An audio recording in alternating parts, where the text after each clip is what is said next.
നമസ്കാരം.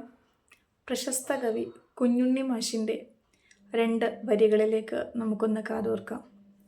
ജനിക്കുമ്പോൾ തന്നെ ഉണ്ണി ഇംഗ്ലീഷ് പറഞ്ഞിടുവാൻ, ഭാര്യ തൻ പ്രസവം താൻ ഇംഗ്ലണ്ടിലാക്കിയിടും. എത്രയോ പ്രശസ്തമായിട്ടുള്ള വരികൾ. ഈ ആധുനിക ലോകത്തെ കുഞ്ഞുണ്ണി മാഷ് ഓർമ്മിപ്പിക്കുകയാണ്. ഇന്ന് നമ്മളെല്ലാവരും ആധുനിക വിദ്യാഭ്യാസത്തിൻ്റെ പിറകെ പോവുകയാണ്. പാശ്ചാത്യ വിദ്യാഭ്യാസത്തിൻ്റെ പിറകെ. അതിനു പിറകെ പോകണ്ട എന്നല്ല പറയുന്നത്. മറിച്ച് ആധുനിക വിദ്യാഭ്യാസത്തോടൊപ്പം തന്നെ നാം നമ്മുടെ കുഞ്ഞുങ്ങൾക്ക് നമ്മളുടെ ഭാരതീയ ആചാരങ്ങളെ പറ്റിയിട്ടും ഹൈന്ദവ സംസ്കാരത്തെ പറ്റിയിട്ടും പറഞ്ഞു കൊടുക്കേണ്ടത് ആവശ്യമാണ്. നമ്മൾ നമ്മുടെ ആചാരങ്ങളെ മുറുകെ പിടിക്കുകയും അത് അനുഷ്ഠിക്കുകയും ചെയ്യേണ്ടത് അത്യന്താപേക്ഷിതമായി തീർന്നിരിക്കുകയാണ്. കാരണം ആധുനിക വിദ്യാഭ്യാസത്തിൻ്റെ പിറകെ തന്നെ പോകുന്ന സമയത്ത് സംസ്കാരം എന്തെന്ന് മനസ്സിലാക്കുവാനും അച്ഛനോടും അമ്മയോടും മുതിർന്നവരോടും എങ്ങനെ പെരുമാറണമെന്ന് നമ്മുടെ കുഞ്ഞുങ്ങൾക്ക് അറിയുന്നില്ല. ഒരു സമൂഹത്തിൽ ചെന്ന് നിന്നാൽ അവരവിടെ എന്താണ് സംസാരിക്കേണ്ടത്, ഏത് രീതിയിലാണ് പെരുമാറേണ്ടത് എന്നൊന്നും നമ്മുടെ കുഞ്ഞുങ്ങൾക്ക് അറിയാൻ സാധിക്കുന്നില്ല. നമ്മുടെ ആചാരങ്ങൾ എന്താണെന്നോ, എന്താണ് നമ്മുടെ വിശ്വാസമെന്നോ, ആ വിശ്വാസത്തിലുള്ള ശാസ്ത്രീയത എന്താണെന്നോ അറിയുന്നില്ല നമ്മുടെ കുഞ്ഞുങ്ങളൊന്നും തന്നെ. അതുകൊണ്ട് കുഞ്ഞുണ്ണി മാഷിൻ്റെ ഈ വരികൾ ഇപ്പോൾ ഓർമ്മ വരികയാണ്.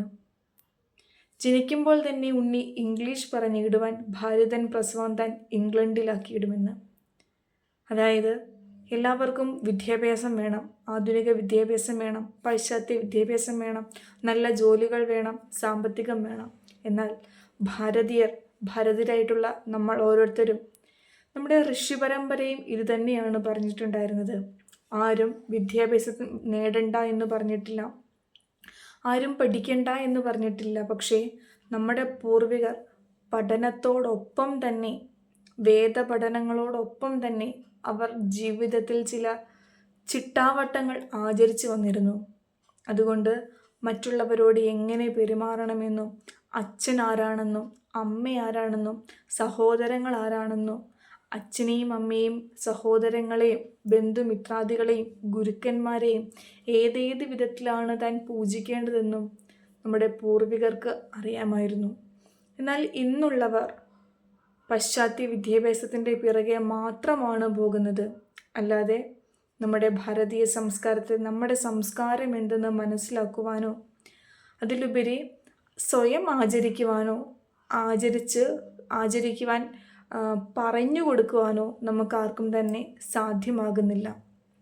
ദിനംപ്രതിയുള്ള പത്രമാധ്യമങ്ങളിലൂടെ അതിൻ്റെയൊക്കെ തന്നെ ഭവിഷ്യത്ത് നാം മനസ്സിലാക്കുന്നു. കുഞ്ഞുങ്ങൾക്ക് സാംസ്കാരിക വിദ്യാഭ്യാസം കൊടുക്കാതെ നമ്മുടെ തലമുറ രക്ഷപ്പെടുകയില്ല. കാരണം ഒരു ചെറിയ പ്രതിസന്ധി വരുമ്പോൾ തന്നെ കുഞ്ഞുങ്ങൾ ആത്മഹത്യ എന്ന രീതിയിലേക്ക് ഇറങ്ങിത്തിരിക്കുകയാണ്. അതുകൊണ്ട് തന്നെ നമ്മളുടെ ആചാര അനുഷ്ഠാനങ്ങൾ, സംസ്കാരം ഏത് പ്രതിസന്ധി ഘട്ടം വന്നാലും അതിനെ തരണം ചെയ്യാൻ പഠിപ്പിച്ചതാണ്. അതിൻ്റെ ഉത്തമ മാതൃകകളാണ് ശ്രീരാമനും ശ്രീകൃഷ്ണനും ഒക്കെ തന്നെ. ഇത്രയും അധികം യാതനകൾ, ഇത്രയധികം ദുരവസ്ഥകൾ, ഇത്രയധികം പ്രതിസന്ധികൾ ആരും തന്നെ ജീവിതത്തിൽ അനുഭവിച്ചിട്ടുണ്ടാകില്ല.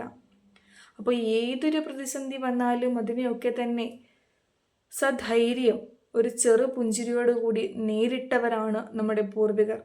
അവരുടെ കഥകൾ പഠിക്കുകയും അവരുടെ ജീവിതാനുഭവങ്ങൾ വായിക്കുകയും ചെയ്യുന്ന സമയത്ത് ഇവിടെ എന്തൊക്കെ സംഭവിച്ചാലും അതിനെയൊക്കെ സധൈര്യം നേരിടുവാൻ നമുക്ക് ഓരോരുത്തർക്കും സാധിക്കും.